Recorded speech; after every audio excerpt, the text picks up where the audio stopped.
यं शैवासमुपासते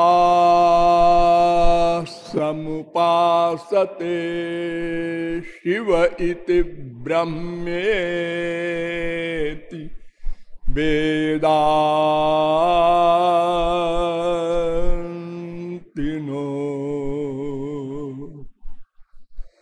बौद्धा बुद्ध इति प्रमाणपटवः कर्तेति नैयायिकाः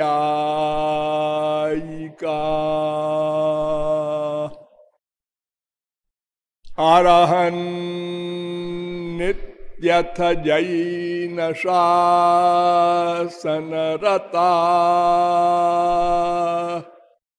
कर्मेति मीमांसकाः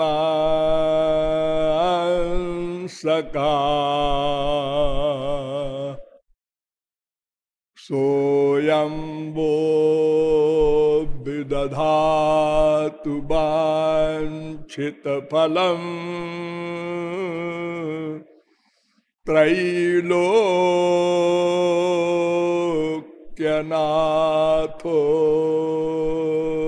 हरि श्रवसो कुबलयमक्षिणो रंजन मुरसो महेन्द्रमणिदाम वृंदावन तरुणीनां मंडनमखिलं हरिर्जयति नमः कमलनाभाय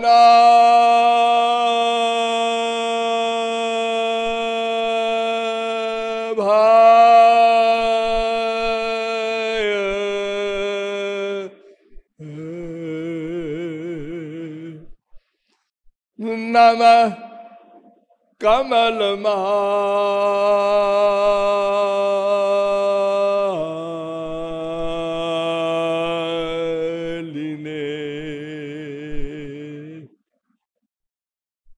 नमः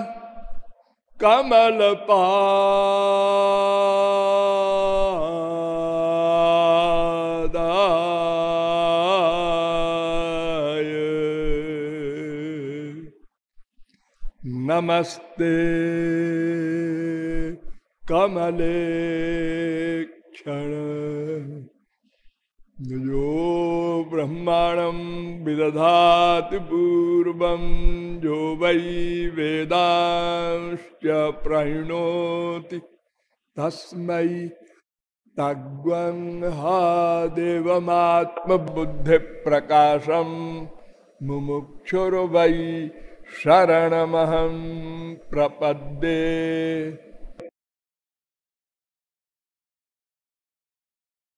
श्यामा श्याम प्रेम रस रसिक महानुभाव, नियमानुसार थोड़ी देर भगवन नाम संकीर्तन कर लीजिए, पश्चात विषय प्रारंभ होगा। भज गिरिधर गोविंद गोपाला,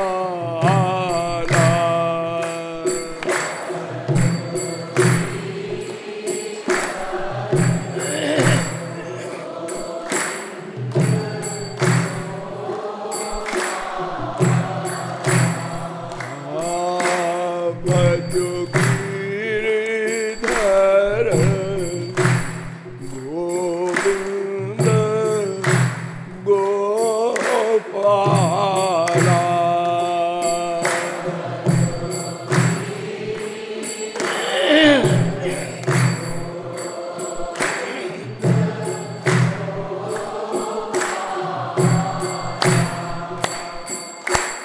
भज गिरिधर गोविंद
आप लोग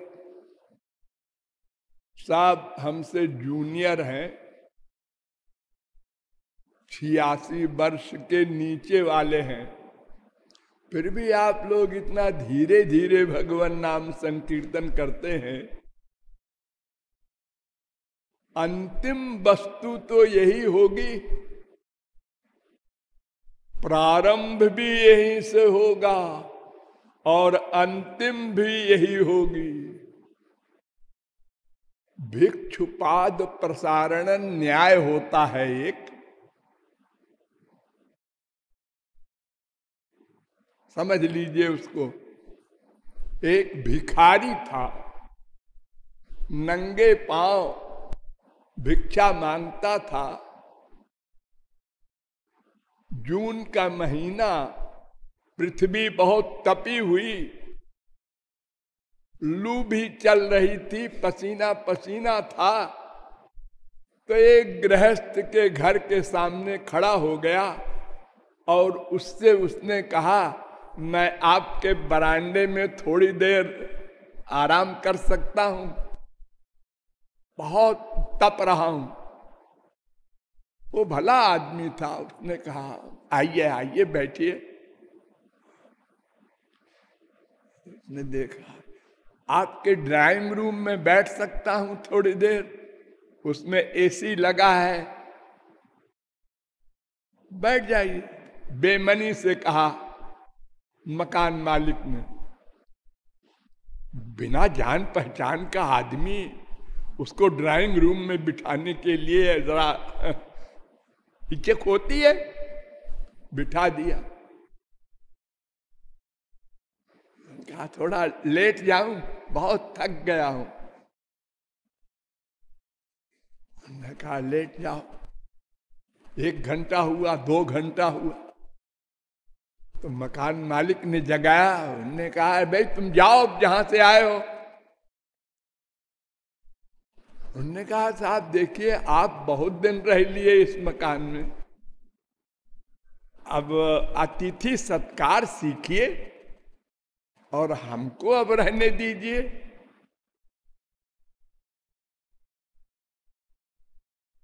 ऐसे ही पहले जबान से भगवान नाम लेना होगा, फिर आपके गुरुजी बताएंगे रूप ध्यान भी करो, तो वो अंदर जाएगा भगवान नाम। और अंदर बैठी है जो आपका मकान लिए हुए माया देवी, उससे ये भगवान नाम कहेगा, आप बहुत दिन रह चुकी, अनादिकाल से आप बैठी हैं इस मकान में, अब आप बाहर जाइए, हमको बैठने दीजिए, और बस फिर आपका काम बन जाएगा। तो भिक्षुपाद प्रसारण न्याय से भगवान नाम को ढंग से लेना चाहिए, खुशी से लेना चाहिए, जोर से लेना चाहिए। उसमें इंद्रिय मन बुद्धि सबका सहयोग होना चाहिए। ऐसे बेगारी समझकर नहीं कि महाराज जी कह रहे हैं चलो हम भी रिपीट कर दें। हाँ, ये भगवान नाम ऐसा है कि ब्रह्मा विष्णु शंकर भी इसी का कीर्तन करते हैं। ये जो राधे नाम आप बोलते हैं, श्री कृष्ण भी इसी का कीर्तन करते हैं। जो गोविंद गोपाल आप बोलते हैं, ये ब्रह्मा विष्णु शंकर सब यही कीर्तन करते हैं। अस्तु, बोलिए लाडली लाल की। अब तक मैंने आप लोगों को बताया कि ब्रह्म जीव माया, इन 3 तत्वों के परिज्ञान से ही अज्ञान का अत्यंता भाव होगा और हमको हमारा लक्ष्य आत्यंतिक दुख निवृत्ति और दिव्यानंद की प्राप्ति होगी। अतएव भगवत तत्व पर, ब्रह्म तत्व पर, श्री कृष्ण तत्व पर विचार किया गया और बताया गया कि जिससे विश्व की उत्पत्ति हो, और जिससे विश्व की रक्षा हो और जिसमें विश्व का लय हो, वो भगवान कहलाता है। यह काम और कोई नहीं कर सकता।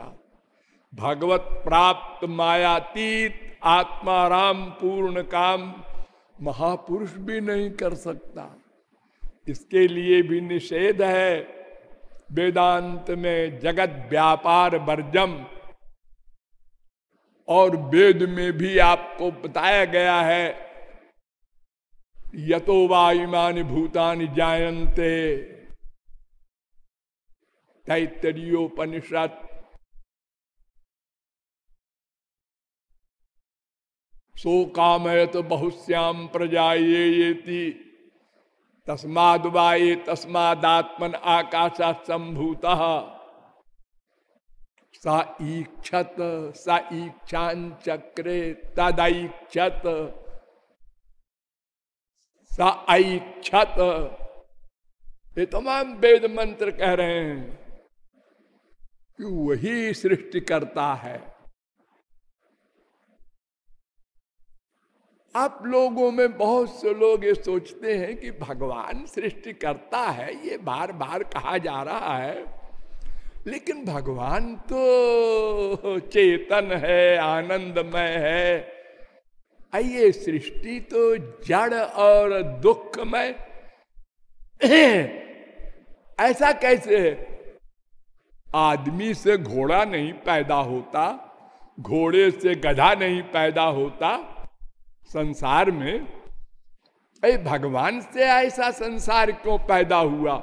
यतो वा इमानि भूतानि जायन्ते, वेद कह रहा है जायन्ते।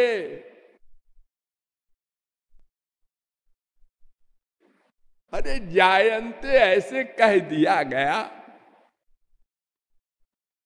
जायन्ते है नहीं। क्यों? इसलिए कि वेद कहता है सूर्या चंद्रमसौ धाता यथा पूर्वम कल्पयत दिवंच पृथ्वीं चांतरिक्ष मथोस्व। भागवत भी कहती है ससर्जेदम सपूर्ववत, दूसरे स्कंद के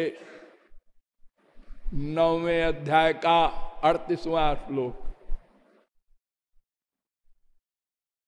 अरे वेद कहता है तदात्मानम स्वयं अकुरुत। तैत्तरीयोपनिषद दूसरी बल्ली का 7वां अनुभाग। वेदांत कहता है आत्मकृते 1:4:26 परिणामात 1:4:27 जगतो यो जगच्चजा। भागवत। अरे ये संसार भगवान ही है, भगवान ने बनाया बनाया कुछ नहीं, वही स्वयं आ गया है सामने। पहले वो अव्यक्त था, अव्यक्त हो गया। सर्वेषामपि वस्तूनां भावार्थो भवति स्थितः तत्रापि भगवान कृष्ण किमतद् वस्तु रूप्यताम्। ब्रह्मा ने कहा था 10वें स्कंद के 14वें अध्याय का 57वां श्लोक। सभी कार्य अपने कारण में लीन होते हैं। ये सृष्टि जो कार्य है, जैसे पृथ्वी है, ये जल में जल, तेज में तेज, वायु में वायु, आकाश में आकाश, अहंकार में अहंकार, महान में महान, प्रकृति में प्रकृति भगवान में लीन हो गई। इसी प्रकार प्रकट हुआ है संसार। तो भगवान के अतिरिक्त है क्या? द्रव्यम कर्म च कालश्च स्वभावो जीव एव च वासुदेवात् परो ब्रह्मन् न चान्योर्थोस्ति तत्वतः। भगवान के सिवा कुछ है ही नहीं। भागवत दूसरे स्कंद के 5वें अध्याय का 14वां श्लोक। अरे वेद कहता है ना, ईशावास्यमिदग्वम सर्वम, ईशावास्योपनिषद का पहला मंत्र, पुरुष एवेदग्वम सर्वम जद्भूतम यच्च भाव्यम, श्वेताश्वतरोपनिषद। सर्वम पुरुष एवेदम भूतम भव्यम भवच्च यत्, भागवत। वासुदेव सर्वमिति समात्मा सुदुर्लभ, गीता। सब भगवान है। देखो, मैंने बार बार आप लोगों को बताया है कि भगवान और जीव और माया ये तीन तत्व हैं। हाँ, लेकिन ये तीन एक है। क्यों? इसलिए कि जीव और माया ये भगवान की शक्ति है। भूमिरापो नलो वायु खम मनो बुद्धिरे बचा, गीता कहती है ना 7:4-7:5। विष्णु शक्ति परा प्रोक्ता क्षेत्रज्ञाख्या तथा परा, विष्णु पुराण 6:7-61। ये दोनों शक्ति हैं। तो शक्ति और शक्तिमान एक होता है। शक्ति शक्तिमान से पृथक अपना अस्तित्व नहीं रख सकती। जैसे आग है, आग की शक्ति क्या? जलाना, प्रकाश करना। अब जलाना और प्रकाश करना, ये शक्ति जो आग की है, आग से पृथक नहीं रह सकती, आग में ही रहेगी ये। जीव का जीवत्व भगवान से ही है, उसके अंडर में है। वो नियामक है, शासक है, शक्तिदाता है। केनोपनिषद कहता है ना, यद वाचा नभ्युतम येन वाग्भ्युद्यते तदेव ब्रह्म त्वं विद्धि, यन मनसा न मनुते, यच्चक्षुषा न पश्यति, यच्छ्रोत्रेण न शृणोति, यत् प्राणेन न प्राणति। वो शक्तिदाता है। जीव की हैसियत क्या है? और फिर माया तो जड़ है, वो बिचारी क्या करेगी, कहां रहेगी? ऋतेर्थम जत प्रतीयेत न प्रतीयेत चात्मनि, 2:9-33 भागवत।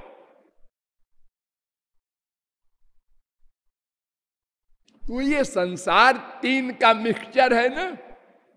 इस संसार में हम लोग हैं जीव हैं, ये दो प्रकार के हैं, चर अचर। ठीक है, एक से एक अच्छे होते हैं जीव।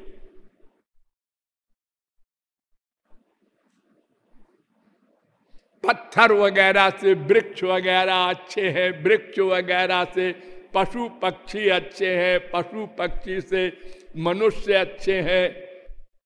और मनुष्यों में भी ब्राह्मण, ब्राह्मणेष्वपि वेदज्ञो, भागवत। ब्राह्मणों में भी जो वेद को जानने वाला है। और फिर उसके बाद अर्थज्ञों, जो अर्थ को जाने, वो वेद के जानने वाले से भी श्रेष्ठ है। हमारे देश में आजकल वेद मंत्र को पाठशालाओं में रटा देते हैं, रट लेते हैं, अर्थ नहीं जानते बेचारे। रुद्राष्टाध्यायी रट डालते हैं। और ना सब विद्यार्थी बैठ के सहस्राज्ञा ऐसे गा देंगे, मतलब नहीं जानते उन वेद मंत्रों का। और सही सही उच्चारण भी नहीं जानते, क्योंकि वेद मंत्रों में स्वर होते हैं, उदात्त अनुदात्त स्वरित। तो वेद के जानने वालों में भी अर्थज्ञ श्रेष्ठ, और अर्थज्ञात संशय छेता, और अर्थ जानने वालों में भी वो श्रेष्ठ है जो उसके डाउट को निकाल सके, इतना ज्ञान हो वेद का। और उनमें भी वो श्रेष्ठ है जो वेद के अनुसार चल रहे हो प्रैक्टिकल, और उनमें भी वे श्रेष्ठ हैं जो भगवान की निष्काम भक्ति करते हो, वो अंतिम है। रामायण में भी कहा है ना, तीन महाद्विज द्विज महाश्रुतिधारी, तीन मह निगम धर्म अनुसारी, तीन मह पुनि विरक्त पुनि ज्ञानी, ज्ञान हुते प्रिय अति विज्ञानी, सब ते अतिशय प्रिय मोहिदासा, अंतिम दर्जा। ये सारे जीव चराचर उन्हीं के शक्ति है, अंश है, अंश अंशी, शक्ति शक्तिमान एक होता है। और माया तो जड़ है, वो कहां जाएगी बेचारी। और भगवान इस संसार में व्याप्त हो गया। वेद कहता है ना, तत्सृष्टवा तदैवानुप्राविशत्, तदनुप्रविश्य सत्य त्यच्चा भवन निरुक्तम चा निरुक्तं च निलयनम चा निलयनं च विज्ञानम चा विज्ञानं च सत्यं चा नृतं च सत्यम अभवत् यदिदं किंच। तो तीन का मिक्सचर संसार। और अगर प्रलय हो गया, भगवान अकेले बचे। प्रलय में कौन बचा? केवल भगवान। अहमेवा समेवाग्रे नान्यद्यत् सदसत् परम, पश्चादहम यदेतच्च यो वशिष्येत सोऽस्म्यहम्। दूसरे स्कंद के 9वें अध्याय का 32वां श्लोक। जो है ये भी मैं हूं, और पहले भी केवल मैं था। जो बचेगा अंत में वो भी मैं हूं, भगवान कह रहे हैं।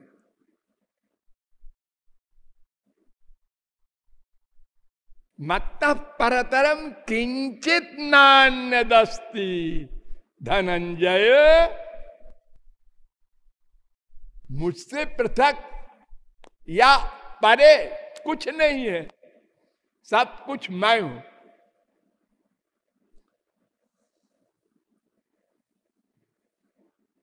तो क्यों जी भगवान ने ये संसार प्रकट किया है। हाँ, जैसे पहले था वैसे ही प्रकट कर दिया। वैषम्य नैर्घिन्ये न सापेक्षत्वात् तथा च दर्शयति। वेद व्यास का वेदांत कह रहा है। 2:1:34 विषमता भगवान के ऊपर मत लादना कि एक को पशु बना दिया, एक को मनुष्य बना दिया, मनुष्यों में भी एक को सुंदर, एक को कुरूप, एक को ब्राह्मण, एक को क्षत्रिय, सबको अलग अलग ढंग का क्यों बनाया? सब एक सा बनाते। जैसे सृष्टि के प्रलय के समय लोगों की स्थिति थी वैसे ही बनाया है, अपनी ओर से प्लस माइनस नहीं किया। न कर्मा विभागादित चेन्न अनादित्वात्। ब्रह्मसूत्र 2:1:35। वेदों में एक मंत्र है बड़ा भ्रामक। एष एव साधु कर्म कारयति तम, और एष एव असाधु कर्म कारयति तम। कौशिकी उपनिषद 3 अध्याय का 9वां मंत्र, कि भगवान ही अच्छा कर्म कराते हैं। जिसको ऊपर उठाना होता है उससे, और जिसको नीचे गिराना होता है उससे खराब कर्म कराते हैं, पाप कराते हैं। हाँ, आप लोग रामायण में पढ़ते हैं ना, उर प्रेरक रघुवंश विभूषण सब ही नचावत राम गोसाई। हाँ, गीता कहती है ना, ईश्वर सर्वभूतानां हृद्देशे अर्जुन तिष्ठति भ्रामयन् सर्वभूतानि यंत्रारूढ़ानि मायया। अंदर बैठकर भगवान घुमाते हैं, जैसा वैसे ही मनुष्य घूम रहा है बेचारा। कबीरदास ने कहा, जो करे सो हरि करे, होय कबीर कबीर।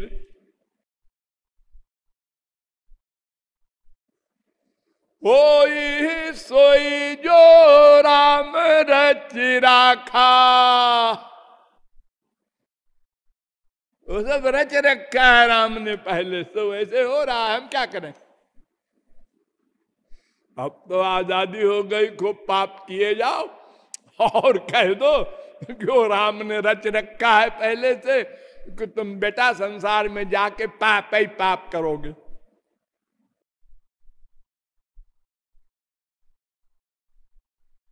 ऐसा नहीं है। परातु तच्छ्रुते है, ये ब्रह्म सूत्र है 2, 3, 40। लेकिन कृत प्रयत्नापेक्षस्तु विहित प्रतिसिद्धा वैयर्थ्या दिव्या 2, 3, 41 ब्रह्म सूत्र। ये कहता है भगवान कर्म कराते नहीं, ऐसा कहा जाता है कराते हैं। 2 प्रकार का कर्ता होता है, भगवान प्रयोजक करता है और जीव प्रयोज्य करता है। यानी भगवान कर्म करने की शक्ति देते हैं, लेकिन क्या कर्म करे ये जीव पर छोड़ देते हैं। स्वतंत्र क्रियमाणे वै कृतो भगवता विदा। कर्म करने में जीव स्वतंत्र है, फल भोगने में परतंत्र है। कैसे? देखो, वृष्टि होती है, पानी बरसता है ना। क्यों जी? यहां तो पहले ये पेड़ नहीं थे, कहां से आ गए? ओ, अब तुमको नहीं मालूम, बरसात आ गई है, पानी बरसा तो ये सब पेड़ यहां से पैदा हो गए। पानी बरसने से हुआ। तो क्यों जी, ये जो पानी बरसता है इससे पेड़ पैदा हो जाते हैं पहाड़ों पर बिना लगाए। तो ये कैसा पानी है कि कहीं बबूल का पेड़ होता है, कोई आम का पेड़ होता है, कोई फल बढ़िया वाला, कोई खराब वाला। एक पेड़ ऐसा भी होता है, उसको बिच्छू पेड़ कहते हैं। एक बार हम रानीखेत में थे और यहां से प्रकाशानंद गए अपना कैमरा लेके। नया नया उनका शानदार कैमरा था, तो हमको कहीं यहां खड़ा करें, कहीं वहां खड़ा करें। एक वो बिच्छू घास थी बहुत सारी, वहां कहें यहां खड़े हो जाइए। खड़े हो गए हम ऐसे बनियान पहने हुए, ऐसे हाथ करके, ऐसे हाथ कीजिए, ऐसे हाथ किया, वो घास जो लगी हमारे, तो जैसे बिच्छू डंक मारता है ऐसे दर्द होता है उस घास से। ऐसा पेड़, उसका नाम रख दिया है बिच्छू घास। तो ये पानी कैसा है जो ऐसे ऐसे अलग प्रकार के वृक्ष पैदा करता है?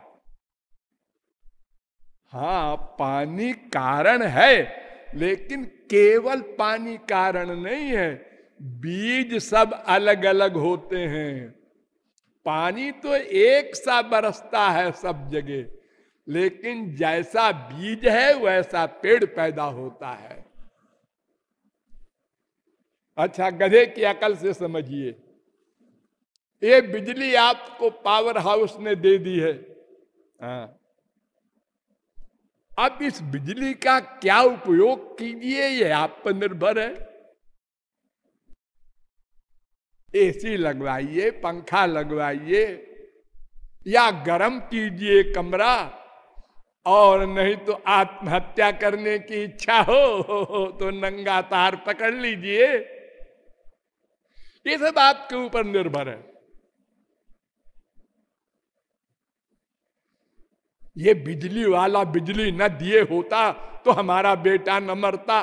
बेटा आत्महत्या कर रहा है, वो हाई स्कूल में फेल हो गया है, बिजली वाला क्या करे? नदी बह रही है,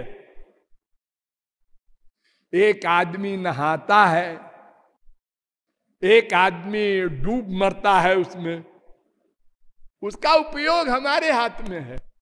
तो भगवान हमको आंख, कान, नाक, मुंह, मन, बुद्धि सब में कर्म करने की शक्ति देते हैं। हम क्या कर्म करें ये हमारे ऊपर डिपेंड करता है। हम वेदों के द्वारा, शास्त्रों के द्वारा, संतों के द्वारा समझ बूझ कर सही काम करें तो सही फल मिलेगा। पुण्य न पुण्यम लोकम नयति पापे न पापम उभाभ्यामेव मनुष्य लोकम। प्रश्नोपनिषद 3:7। अच्छा कर्म करेंगे अच्छा फल मिलेगा, खराब कर्म करेंगे खराब फल मिलेगा।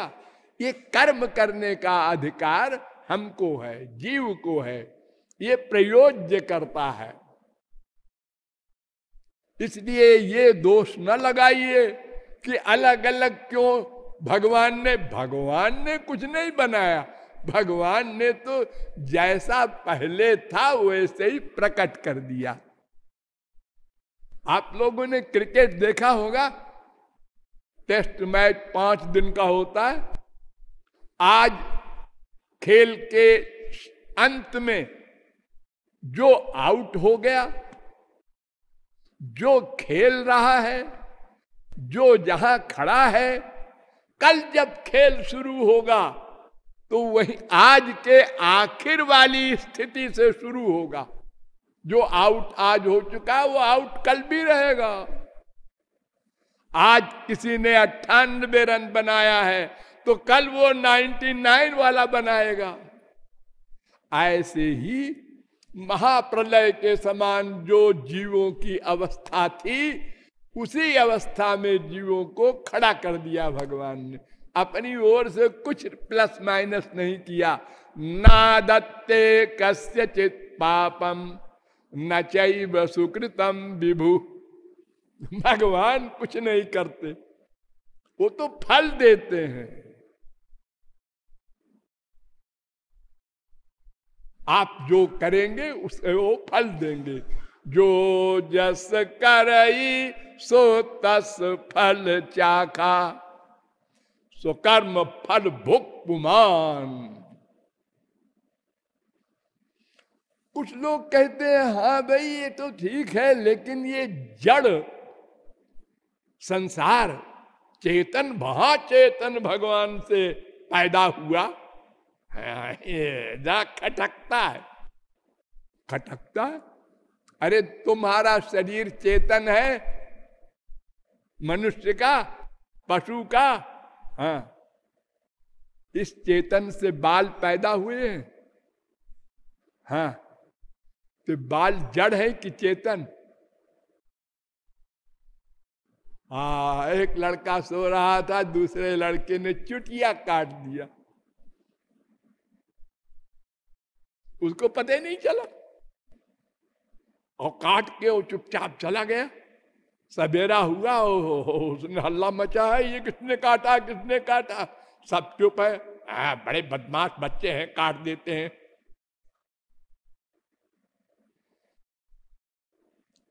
ये देखो, चेतन शरीर से जड़ बाल पैदा हुआ।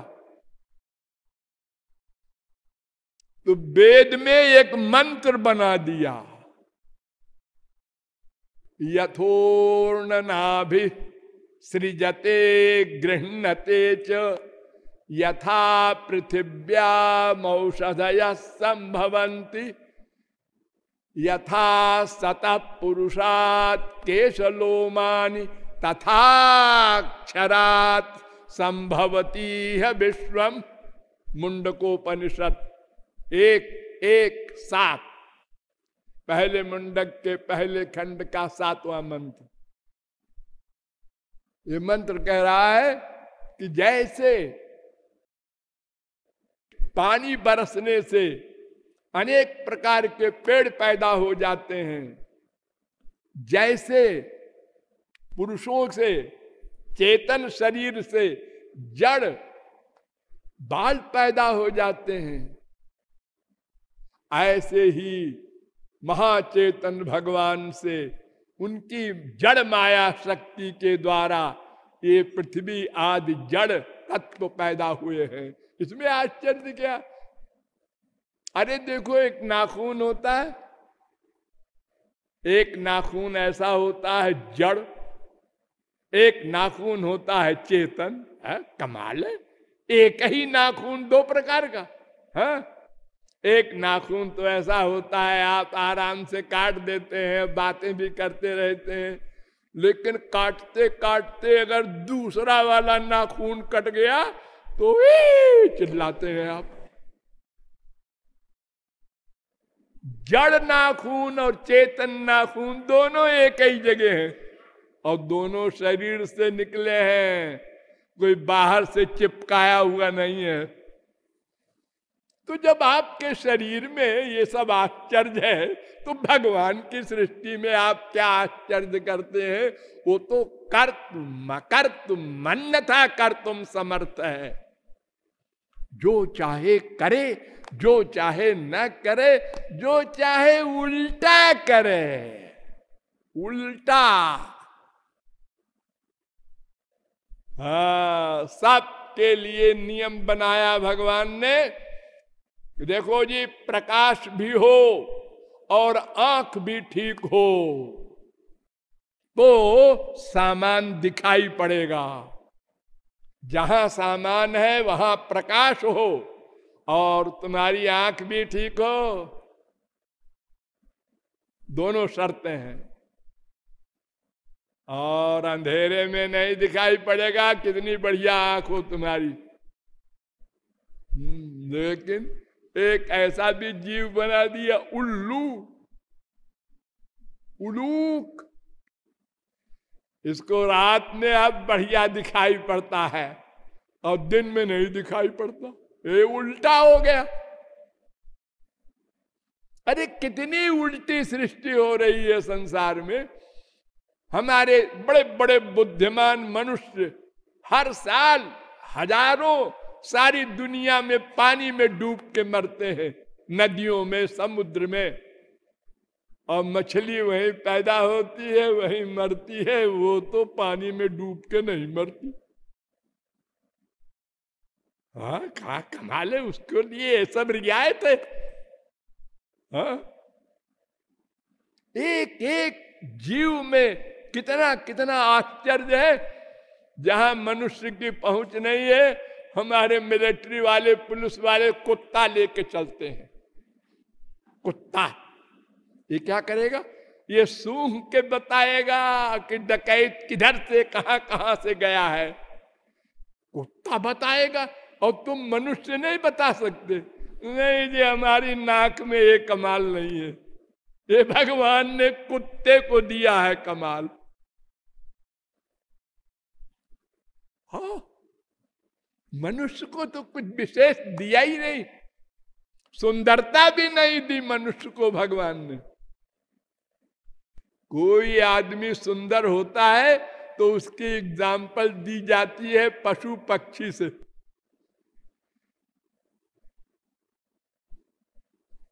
हाँ, इसकी आंख कैसी है? हिरण की सही आंख है, कमल की सी आंख है।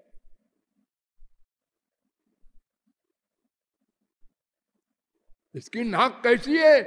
तोते की सी नाक है। इसकी गर्दन कैसी है? कबूतर सरी की गर्दन है। इसकी कमर कैसी है? शेर सरी की कमर है। इसकी वाणी कैसी है? कोयल सरी की है, मोर सरी की है। यानी हम पशु पक्षी से भी बदतर हैं।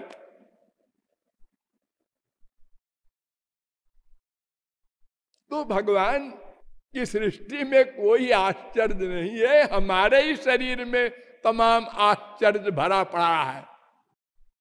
मां के पेट में रज बीर्ज से इतना बड़ा शरीर बन जाए, आंख नाक कान मुख हड्डियां नसें मन बुद्धि सब बन जाए, कोई बनाने वाला नहीं। और उल्टे हम पड़े रहे 9 महीने, मरे नहीं। पैदा होने के बाद जरा 1 महीने उल्टा कर दो किसी को,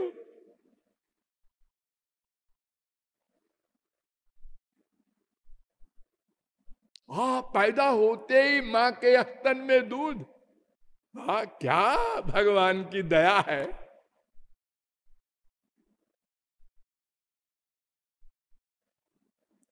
देखो, एक फूल गुलाब का जिस वृक्ष में ये फूल बनाया है, उस वृक्ष की क्या बात है, बड़ी तारीफ कर रहे हैं आप। हाँ, दूसरे दिन उसी गुलाब का कांटा दे दो उसको। कांटा होता है गुलाब में, एक लाइन कांटा, ये उसी पेड़ का है जिसका वो फूल था। हाँ, उसी का है। हाँ, कमाल है, क्या ब्रह्मा भगवान का कमाल है। उसी पेड़ में कांटे, उसी में फूल। यानी एक तो भगवान का गोलोक जहां लीलाएं अलौकिक आनंदमय, और एक ये मायालोक जहां रोना रोना रोना 24 घंटे टेंशन। अरबपति खरबपति सुंदर कुरूप बुद्धिमान मूर्ख सब रो रहे हैं, 100% लोग।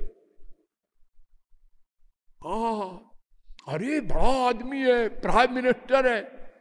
अरे प्राइम मिनिस्टर है तो क्या इसकी मुसीबत है बेचारे की, इसके बच्चे भी बाजार में नहीं जा सकते अकेले, कहीं खेलने भी नहीं जा सकता बेचारा, चारों ओर से पुलिस घेरे हुए है इसको।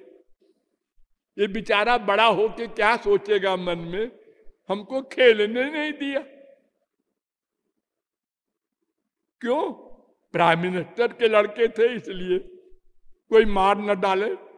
हर समय डर, हर समय भय, और फिर भी मार दिए जाते हैं लोग बड़ी बड़ी सुरक्षा में भी। तो कोई आश्चर्य नहीं है भगवान की सृष्टि में। लेकिन इतनी विचित्र सृष्टि के बारे में हाँ शंकराचार्य कहते हैं,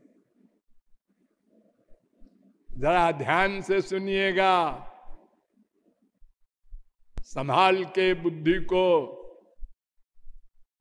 हे शंकराचार्य के यहां आभासवाद, परिच्छेदवाद, विवर्तवाद, बिंब प्रतिबिंबवाद, दृष्टि सृष्टिवाद अनेक बाद पैदा हो गए शंकराचार्य के अद्वैतवाद में। एक चिन्ह मात्र है इनका ब्रह्म। ये कहते हैं हमारा ब्रह्म चिन्ह मात्र है, केवल लाइट स्वरूप। वो लाइट भी दिखाई नहीं पड़ती और उसके कोई शरीर नहीं, रूप नहीं, अवयव नहीं, वो कुछ करता धरता नहीं। अच्छा, अब परिच्छेद बात सुनो थोड़ा सा। वो ब्रह्म विद्या से आश्रित हो गया तो ईश्वर बन गया, अविद्या के आश्रित हो गया तो जीव बन गया। हम लोग अविद्या से आश्रित है और ईश्वर जो है वो विद्या से आश्रित है। तो सृष्टि जो होती है, वेद कह रहा है बार बार, तो हम कैसे काटे? हमारा ब्रह्म सृष्टि नहीं करता, वो जो विद्या से आश्रित ईश्वर हो जाता है तब वो सृष्टि करता है। हाँ, तो क्यों जी, जरा हमको एक बात समझा दीजिए कि ब्रह्म अकेला था। हाँ, एकमेवा द्वितीयम ब्रह्म नेह नानास्ति किंचन। एक ब्रह्म था, दूसरा कुछ नहीं था ना, कुछ नहीं था। ये विद्या कहां से आ गई? अविद्या कहां से आ गई? और अगर आ गई तो ज्ञान स्वरूप आप कहते हैं ब्रह्म को, हाँ, उसके ऊपर हावी कैसे हो गई है अविद्या और विद्या? और अगर हो सकती है हावी हमको जीव बना देती है अविद्या, तो हम ब्रह्म ज्ञान प्राप्त करके अगर शंकराचार्य के अनुसार ब्रह्म बन जाएंगे तो फिर एक दिन वो अविद्या हावी हो जाएगी हमारे ऊपर। अभी तक तो हम ये समझते हैं कि सदा पश्यन्त सूरय तद विष्णु परमं पदम, सुबालोपनिषद। सदा के लिए जीव आनंदमय हो जाएगा, मायातीत हो जाएगा भगवत प्राप्ति के बाद। और अगर ब्रह्म ज्ञान होने के बाद फिर अविद्या आ सकती है, और ये अविद्या में ब्रह्म घुसा या ब्रह्म में अविद्या घुसी, दोनों असंभव है। क्योंकि ब्रह्म तो एक तो उसके अवयव नहीं, आकर्ता है, एक सत्ता मात्र है, और उस पर किसी का अधिकार हो कैसे? दूसरा कोई है ही नहीं।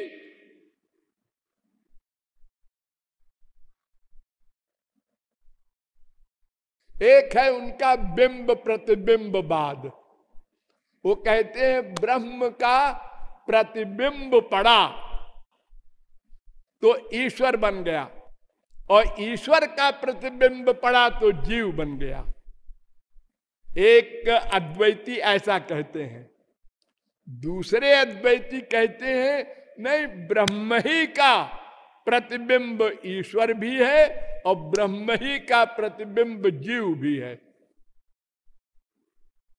नंबर एक, जब ब्रह्म के सिवा कुछ है ही नहीं तो प्रतिबिंब किस पर पड़ गया? नंबर दो, प्रतिबिंब जो होता है साकार का साकार पर पड़ता है प्रतिबिंब। साकार वस्तु का प्रतिबिंब साकार वस्तु पर पड़ता है। जैसे चंद्रमा का प्रतिबिंब पानी में पड़ता है या शीशे में पड़ता है आपका प्रतिबिंब, तो शीशा भी साकार, आपका मुख भी साकार। ये आकाश है खाली, इसका प्रतिबिंब तो होता नहीं। तो ऐसे ही निराकार ब्रह्म है, उसका प्रतिबिंब कैसे आ गया, कहां से आ गया, और पड़ा किसके ऊपर प्रतिबिंब, जब उसके सिवा कोई था ही नहीं।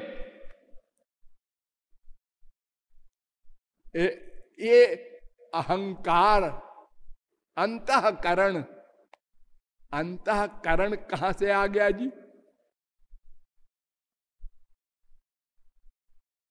भगवान आपका जो ब्रह्म है वो कर्ता नहीं है, नहीं, अकर्ता है। हाँ, और उसका प्रतिबिंब ईश्वर कर्ता हो गया सृष्टि का। जब कारण नहीं है कर्ता तो कार्य कर्ता कैसे हो गया?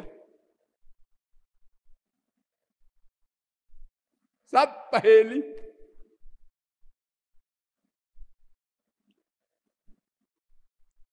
आत्मा या परमात्मा जिसे आप ब्रह्म कहते हैं, वो ब्रह्म अकर्ता है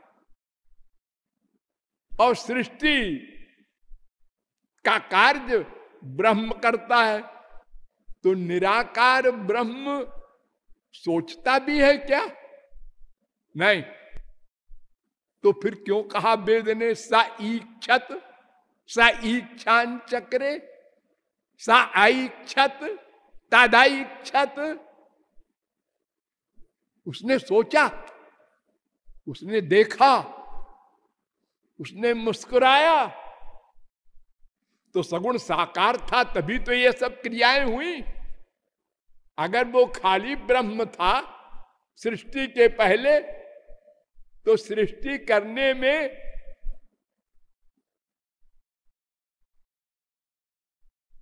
सोचा, क्या सोचा? स एकाकी न रमते, अकेले मन नहीं लगा है। मन भी है, आप तो कहते हैं अकर्ता है, उसके मन कुछ नहीं है ब्रह्म के। और वेद तो कहता है स एकाकी न रमते, स द्वितीय मैथत, इच्छा किया, उसके इच्छा भी होती है। तो सगुण साकार नहीं है तो इच्छा कैसे करेगा वो? सैमेवात्मानम द्वेधा पातयत, ये क्रिया भी करने लगा हो। तुम तो कहते हो अकर्ता है। तथा पतिश्च पत्नी चा भवताम, बृहदारण्य को उपनिषद 1:4-3। तो जो सोचता है सृष्टि के पहले, देखता है, उसके आंख भी है, श्वास लेता है, अस्य महतो भूतस्य निश्चित में तद ऋग्वेदो यजुर्वेद सामवेदो थर्वांगिरस इतिहास पुराणम। ये सब श्वास से निकले हैं, पुराण पहले निकले हैं, वेद बाद में निकले हैं। मत्स्य पुराण में बताया है वेद व्यास ने, पुराणम सर्वशास्त्राणाम ब्रह्मणा प्रथमम स्मृतम अनंतरंच भक्तेभ्यो वेदास्तस्य विनिर्गता। चारों वेद, 6 उपवेद, ये सब श्वास से निकले हैं।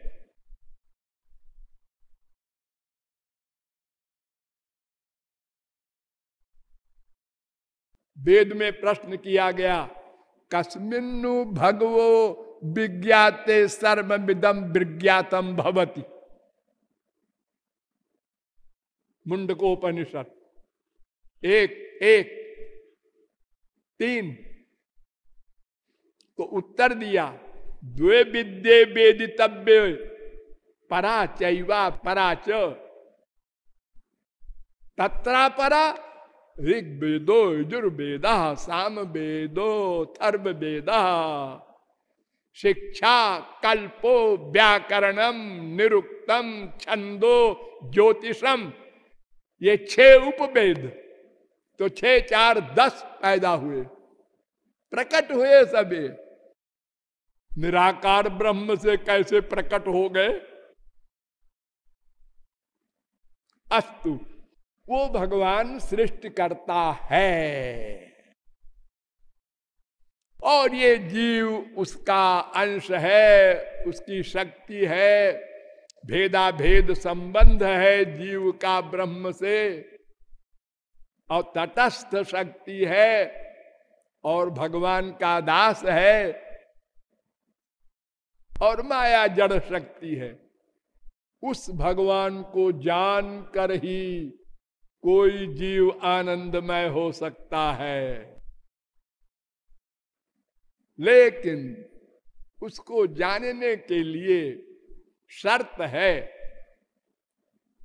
वो भी डिटेल में बताई गई शर्त की कर्म से भी काम नहीं बनेगा, ज्ञान से भी नहीं बनेगा, केवल भक्ति से ही काम बनेगा।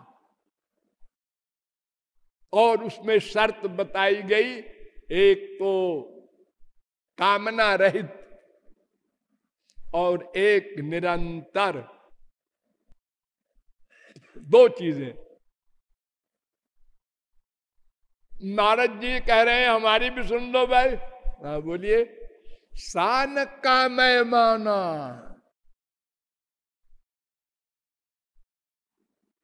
नारद भक्ति दर्शन का 7वां सूत्र। भक्ति में कामना नहीं करना होता। गुण रहितम कामना रहितम प्रतिक्षणम वर्धमानम, 54वां सूत्र। अकाम्या सा देवी मीमांसा। कामना न करना, मोक्ष पर्यंत की कामना, और निरंतर अंतःकरण में भगवान को लाना। निरंतर, थोड़ी देर को भी गड़बड़ न होने पाए, इसका अभ्यास करो, उससे होगा। और 3 प्रकार की भक्ति मैंने आपको बताई थी। अब 4 प्रकार की भक्ति आपको बता रहे हैं। कपिल भगवान ने बताया है 3रे स्कंद में। सात्विक भक्ति, राजस भक्ति, तामस भक्ति, निर्गुणा भक्ति। बड़ा सुंदर निरूपण है भागवत में।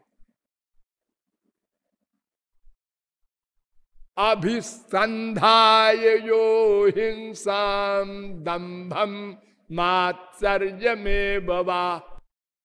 3रे अध्याय, 3रे स्कंद के 29वें अध्याय का 8वां श्लोक। जिस व्यक्ति का लक्ष्य ऐसा हो, हिंसा, दूसरे को मार डालना, पाखंड, अनेक प्रकार की ये माइक दोष, इसको लक्ष्य में रखकर जो भक्ति करे वो तामस भक्ति। और विषयानभिसंधाय यश ऐश्वर्य में वा। 3रे स्कंद के 29वें अध्याय का 9वां श्लोक। जो संसारी विषय भोग के सुख चाहता है, स्वर्ग का सुख चाहता है, अपनी प्रतिष्ठा चाहता है, यशस्त्रिया में वो परिश्रम परो, जैसे वर्णाश्रम धर्म वाले रजोगुणी हैं। और कर्म निर्हार मुद्दिश्य परस्मै वा तदर्पणम। जो कर्म बंधन काटने के लिए, पाप को नष्ट करने के लिए भगवान को अर्पित करके कर्म करते हैं, ये सात्विक भक्ति है। लेकिन ये तीनों माइक भक्ति है। और निर्गुणा भक्ति क्या है? मद्गुण श्रुति मात्रेण मयि सर्वगुहाशय मनोगतिरविच्छिन्ना यथा गंगाम्बुसोम बुधौ। 3रे स्कंद के 29वें अध्याय का 11वां श्लोक। तो लक्षणम भक्ति योगस्य निर्गुणस्य युदाहृतम अहैतुक्य व्यवहिता या भक्ति पुरुषोत्तमे। तीसरे स्कंद के 29वें अध्याय का 12वां श्लोक। अर्थात निरंतर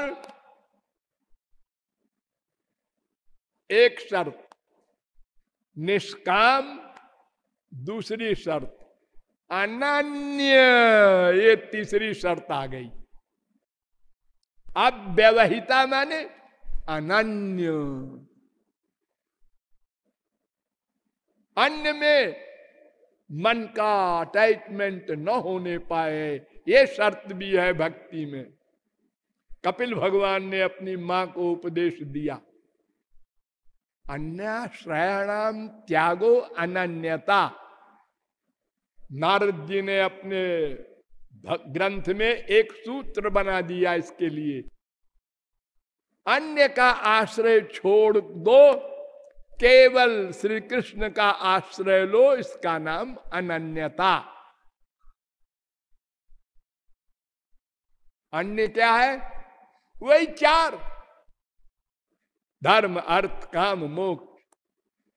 वो कपिल का बताया हुआ तामस राजस सात्विक।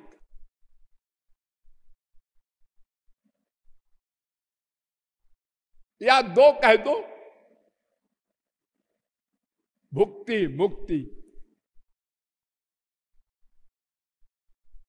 या यूं कह दो कि श्री कृष्ण को छोड़कर जो बचा, वो क्या बचा? एक माया या माइक, माइक वस्तु, माइक व्यक्ति, दो ही चीज तो होगी। माइक, हम लोग माइक व्यक्ति हैं माया के अंडर में, तो माइक व्यक्ति में मन का अटैचमेंट न होने पाए। वो देवता भी माइक है, वहां भी मन का अटैचमेंट न हो, इंद्र वगैरह में। यान्ति देवव्रता देवान, पितरीन जानति पितृव्रता, भूतानि जानति भूतेज्या, यान्ति मध्याजिनोपिमाम। गीता 9:25। अगर देवताओं की भक्ति करोगे वहां मन जाएगा तो स्वर्ग मिलेगा। जिसमें मन का अटैचमेंट करोगे मरने के बाद उसी की प्राप्ति होगी। बड़े से बड़ों को कोई भी हो, जीवन मुक्त भरत को हिरण बनना पड़ा, मरते समय हिरण में मन चला गया। मद भक्ता यान्ति मामपि, केवल मेरे भक्त मुझको प्राप्त करते हैं, बाकी सब सात्विक राजस तामस, जिसमें मन का अटैचमेंट करोगे वही जाओगे। यदा हे वै तस्मिन् धर्मांतरं कुरुते अथ तस्य भयं भवति। तैत्तरीयोपनिषद। 0.1% भी मन न जाए। न चलति भगवत पदारविंदाल्लव निमिषार्धमपि। तो अब आपके सामने इतनी चीजें आ गई।